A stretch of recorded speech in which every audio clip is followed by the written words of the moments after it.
करेंगे। और इन्हीं पहलुओं पर बात करने के लिए प्रोफेसर डॉक्टर मोहम्मद मियां साहब हमारे साथ मौजूद है। प्रिंसिपल हैं central park medical college Lahore के। Sir thank you so much for joining us. सबसे पहले तो बहुत सारे अवार्ड्स जिनका गज़ल ने जिक्र किया, आपको इसकी बहुत बहुत मुबारक हो। लेकिन मैं एक अवार्ड की जिक्र करना चाहूँगा जो कि हाल ही में आपके इस इंस्टीट्यूट ने लिया, जो कि हेल्थ केयर अचीवमेंट अवार्ड है। और अब इस अवार्ड के हवाले से बताइएगा कितनी बड़ी अचीवमेंट आप अपने इस इंस्टीट्यूट की समझते हैं और इसको हासिल करने के लिए क्या कुछ करना पड़ता है सर? अस्सलाम वालेकुम। फर्स्ट ऑफ ऑल बहुत बहुत शुक्रिया आपने मुझे मदऊ किया। एंड आई एम श्योर कि आज हमारी जो गुफ्तगू है इससे आने वाली जो स्टूडेंट्स हैं उनको बहुत सारी रहनुमाई मिल सकेगी।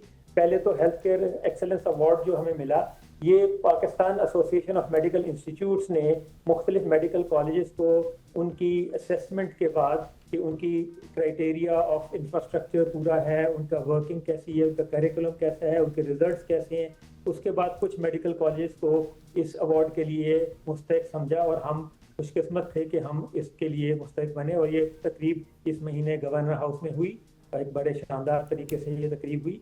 एंड हम अल्लाह का शुक्र करते हैं अपनी फैकल्टी का और स्टूडेंट्स का जिन्होंने हमारा नाम रोशन किया और हमें इस अवार्ड के लिए कामयाब किया।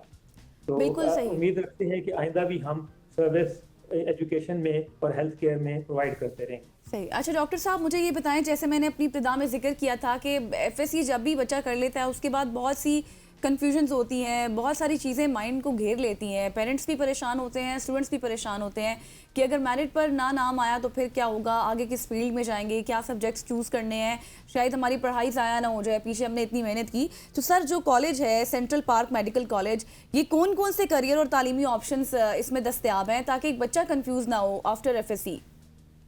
जी, हमारे पास जो है ना मेडिकल एमबीबीएस में है, उसके बाद हमारे पास अलाइड हेल्थ प्रोग्राम्स हैं। अलाइड हेल्थ प्रोग्राम्स में वो 4 साल प्रोग्राम्स होते हैं जिसके अंदर टेक्नोलॉजिस्ट बनते हैं। तो उसमें बीएस टेक्नोलॉजिस्ट कहलाते हैं, उसमें ओटी टेक्नोलॉजिस्ट, इमेजिंग यानी कि रेडियोलॉजी के टेक्नोलॉजिस्ट, लेबॉर्ट्री के टेक्नोलॉजिस्ट और डाइटिशियन एंड न्यूट्रिशन के टेक्नोलॉजिस्ट हैं। और उसके अलावा हमारे पास 2 साल प्रोग्राम्स हैं जो डिप्लोमा प्रोग्राम्स कहलाते हैं अलाइड हेल्थ के अंदर।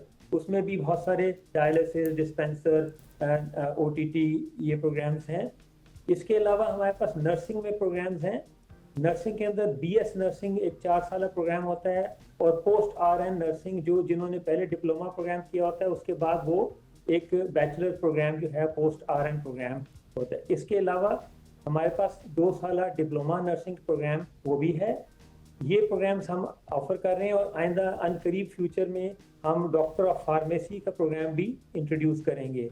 ये बहुत सारे प्रोग्राम्स हैं जो कि प्री मेडिकल की रिक्विजिट रिक्वायरमेंट होती है, जिसके बाद ये इनमें आ सकते हैं बच्चे।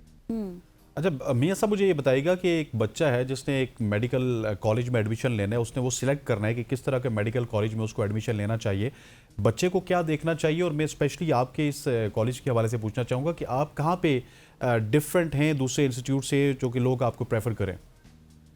अगर आप मुझे इजाज़त दें तो थोड़ा सा मैं लोगों की आगाही के लिए इससे थोड़ा सा पीछे से स्टार्ट करूँ कि बच्चे जो अभी मई जून में इम्तिहान दे रहे हैं एफएससी के और ए लेवल्स के इम्तिहान दे रहे हैं, इन्होंने क्या करना है कि जिसकी वजह से वो इस प्रोफेशन में आने के लिए एलिजिबल होंगे। तो अगर ये आप इजाज़त दें तो हम प्लीज। तो इसमें यह है कि जैसे ही ये इम्तिहान ख़त्म होगा, हम बहुत शुक्रगुजार हैं फेडरल मिनिस्टर सैयद मुस्तफ़ा कमाल साहब का कि उन्होंने इस दफ़ा ऐलान किया कि जैसे ही एफएससी का एग्ज़ाम ख़त्म होगा तो एमडी कैड जो medical and dental colleges admission test कहलाता है, ये रिक्विजिट है पाकिस्तान में to be able to appear in a medical college. तो ये अक्सर बहुत लेट हुआ करता था। तो अब इन्होंने ये ऐलान किया है हाल ही में कि जी जैसे ही एफएससी का इम्तिहान ख़त्म होगा तो ये एमडी कैट का टेस्ट होगा। तो सारे बच्चे जो एस्पायरिंग हैं मेडिकल प्रोफेशन में आने के लिए, उनके लिए ज़रूरी है कि वो एमडी कैट में अपीयर हों। ये नुमाया अखबारों में और मुख्तलिफ जगहों पे इसकी ऐलान हो जाएगा और उसमें वो अप्लाई करें, उस इम्तिहान में बैठें और उस इम्तिहान में अच्छा स्कोर करना बहुत ज़रूरी है। ये बड़ा कम्पिटिटिव किस्म का वर्ल्ड है, तो इसमें अच्छे रिजल्ट्स वाले बच्चे ही फिर आगे मेडिकल प्रोफेशन में आ सकते हैं। थोड़ा सा मैं मज़ीद बताना ही चाहूँगा कि जो एग्रीगेट बनता है, जो मेरिट बनता है, वो बेस्ड होता है 3 चीज़ों पे। 10% नंबर होते हैं मैट्रिक के या ओ लेवल के, और 40% नंबर होते हैं एफएससी या ए लेवल के, और 50% नंबर होते हैं जो एमडी कैट का रिजल्ट है। इन तीनों को मिला के तो एक एग्रीगेट बनता है। जो ओ लेवल और ए लेवल बच्चे हैं उनके लिए मैं एक हिदायत करूंगा कि उन्होंने इक्वलेंस लेनी होती है। वो inter collegiate chairman committee board होता है, जिससे वो इक्वलेंस मिलती है कि ये आपके ए लेवल के इक्वलेंस एफएससी में कितनी बनती है। तो वो एक सर्टिफिकेट जो है वो इन्होंने लेना है, और फिर उसके बाद उनका इस मेरिट में जो है वो एक लिस्ट बनती है। अभी फिल वक्त गवर्नमेंट की पॉलिसी ये है कि सेंट्रल इंडक्शन पॉलिसी है, तो गवर्नमेंट ऑफ पंजाब ने यूनिवर्सिटी ऑफ हेल्थ साइंसेज को हिदायत दी हुई है कि वो सेंट्रली इंडक्ट करेंगे। इंस्टीट्यूट्स की ख्वाहिश है कि इस सेंट्रल इंडक्शन पॉलिसी से टाइम बहुत ज़ाया होता है, तो इंस्टीट्यूट्स को डायरेक्टली ऑथराइज किया जाए कि वो एडमिट करें, जो कि पहले होता था। लेकिन बहरहाल ये एक और बात है, तो मैं बच्चों को हिदायत करूंगा कि जैसे ही ये इनका एमडी कैट का रिजल्ट आ जाता है तो इन्होंने सेंट्रल इंडक्शन के थ्रू अपना एप्लीकेशंस देनी है, और फिर एक मेरिट बन जाएगा, और उस मेरिट के हिसाब से मेरिट पब्लिकली अनाउंस हो जाएगा, और उस मेरिट के हिसाब से उन्होंने अपना कॉलेज चूज करना है। इस साल आपकी इतला के लिए जो गवर्नमेंट सेक्टर, जो पब्लिक सेक्टर मेडिकल कॉलेजेस हैं, वहाँ मेरिट तकरीबन 92% पे क्लोज हुआ, और जो डेंटल कॉलेजेस हैं वहाँ 89% पे क्लोज हुआ, और उसके बाद के जो बच्चे हैं वो फिर प्राइवेट मेडिकल कॉलेजेस में रुजू करते हैं।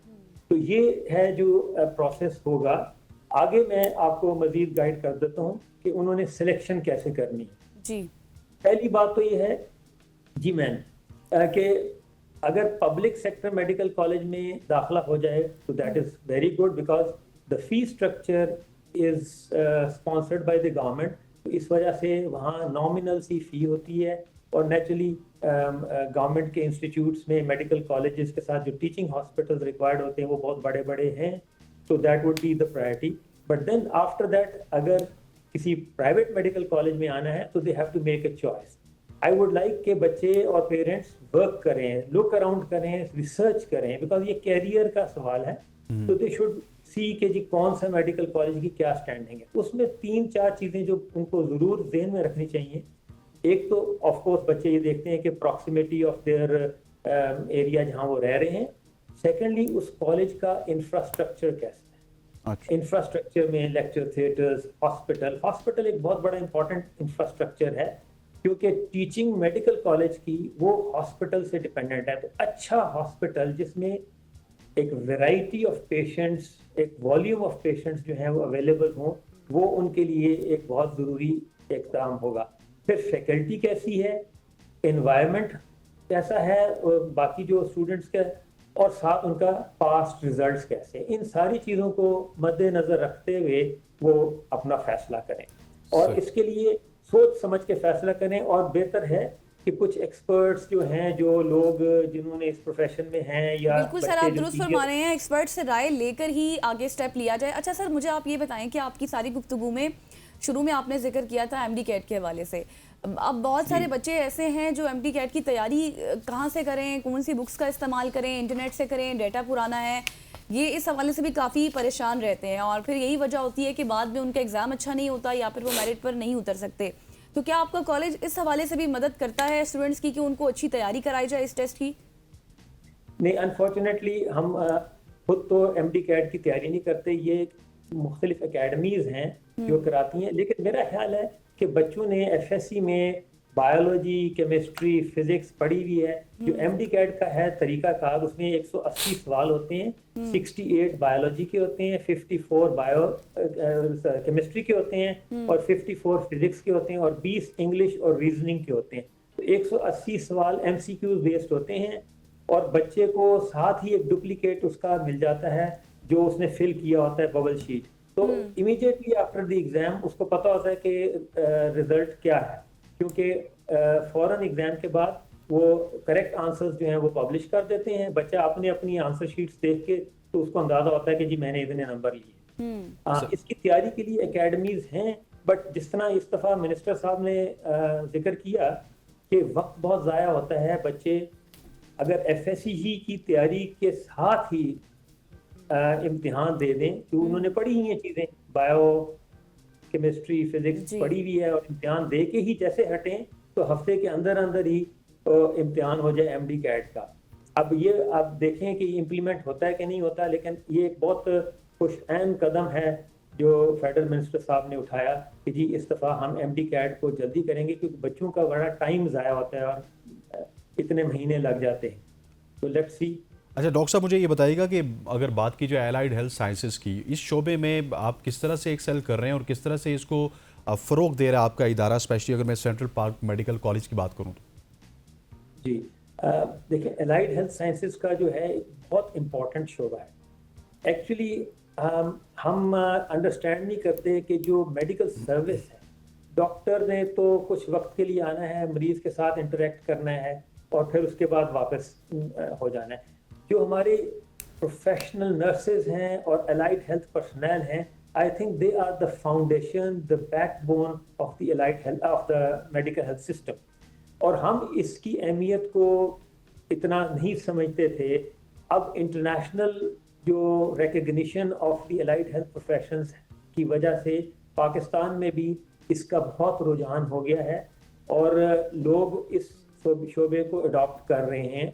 और मैं इसमें हमारे जो स्टूडेंट्स हैं उनसे अगर मुखातिब होकर कहना चाहूँगा कि please, end of the world नहीं होता है कि आपने एमबीबीएस कर लिया। बहुत सारे बच्चे अच्छा परफॉर्म करते हैं, लेकिन उस हद तक नहीं होता कि वो किसी मेडिकल कॉलेज में या डेंटल कॉलेज में दाखला ले सकें। उनके लिए that is not the end of the world. हम बहुत कई दफ़ा पेरेंट प्रेशर्स बच्चों के जो हैं वो जेन में होता है। इस चीज़ को मैं चाहूँगा कि लोग अपने स्ट्रेस को रिलीव करें। There are other professions. बिल्कुल। डॉक्टर के लाने के लिए आप एमबीबीएस हो सकते हैं, बीडीएस हो सकते हैं, डॉक्टर ऑफ फार्मेसी हो सकते हैं, डॉक्टर ऑफ वेटनरी मेडिसिन हो सकते हैं, तो ये और डॉक्टर ऑफ फिजिकल थेरेपी जो डीपीटी जो हमारा है, ये 5 साला प्रोग्राम्स हैं और बड़े एनरिचिंग प्रोग्राम्स हैं। इन सारों में इक्वल अपॉर्चुनिटीज़ हैं और सेंट्रल पार्क मेडिकल कॉलेज में डॉक्टर ऑफ फिजिकल थेरेपी का प्रोग्राम रन कर रहा है और एक माशाल्लाह बड़े अच्छे तरीके से ये प्रोग्राम रन कर रहा है और यूनिवर्सिटी ऑफ हेल्थ साइंसेज से रिकॉग्नाइज्ड है। सही। Thank you so much professor doctor Mohammad Aamir साहब हमारे साथ मौजूद थे।